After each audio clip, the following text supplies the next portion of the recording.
Il est 22h47. Tu es là, assis, téléphone dans la main. Tu sais exactement ce que tu devrais faire. Tu y as pensé toute la journée. Ce message que tu dois envoyer. Ce projet que tu dois avancer. Ce travail que tu repousses depuis des semaines. Tu le sais, mais à la place, tu scrolles. Encore une vidéo, puis une autre. Et dans ta tête, tu te dis « Encore 5 minutes et je m'y mets ». Mais tu sais très bien que ce n'est pas vrai. Parce que ça fait combien de fois que tu te dis ça? Minuit approche. Et là, le poids commence à tomber. Cette sensation lourde dans la poitrine. Ce mélange de fatigue et de frustration. Tu poses ton téléphone. Tu regardes le plafond. Et une pensée arrive. Pourquoi je suis comme ça? Tu te promets. Demain, c'est différent. Demain, je m'y mets vraiment. Demain, je change. Mais laisse-moi te dire quelque chose que personne ne t'explique vraiment. Ce n'est pas un problème de motivation. Ce n'est pas un manque de discipline. Et ce n'est surtout pas que tu es paresseux. Ce que tu vis, c'est un combat invisible. Un combat entre deux versions de toi.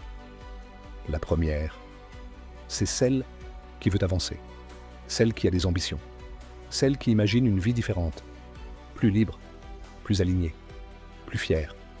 Et puis, il y a l'autre, plus silencieuse, plus subtile, mais incroyablement puissante.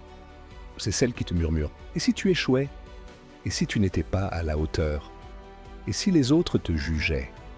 Alors, ton cerveau fait ce qu'il sait faire de mieux. Il te protège, il te détourne, il t'éloigne de ce qui pourrait te faire mal.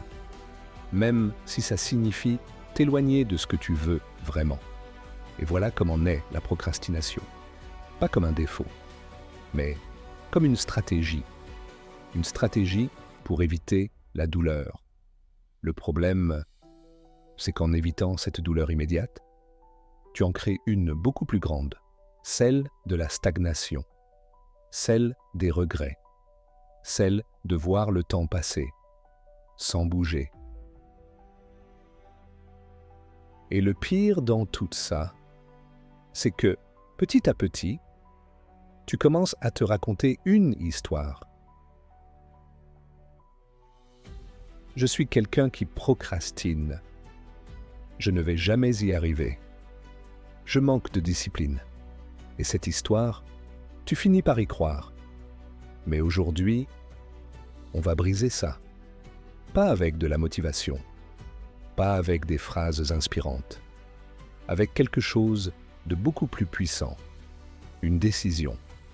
Parce que la vérité est brutale, mais libératrice. Tu n'as pas besoin d'être prêt. Tu n'as pas besoin d'être motivé. Tu n'as pas besoin d'y croire à 100%. Tu as juste besoin de faire le premier mouvement. Et ce premier mouvement, il doit être plus rapide que ta peur. Alors écoute bien.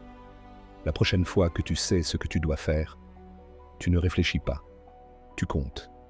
5, 4, 3, 2, 1, et tu agis. Pas parfaitement, pas complètement. Juste suffisamment pour démarrer. Parce que ce que tu combats, ce n'est pas la tâche, c'est la résistance au démarrage. Et une fois que tu es en mouvement, tout change. Ton cerveau se calme, ton énergie revient, ton focus s'installe. Mais il y a une autre clé, encore plus importante. Arrête de vouloir changer ta vie. Sérieusement. Parce que c'est justement ça qui te bloque.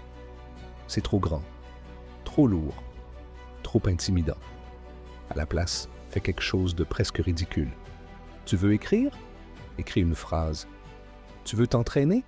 Fais 2 minutes.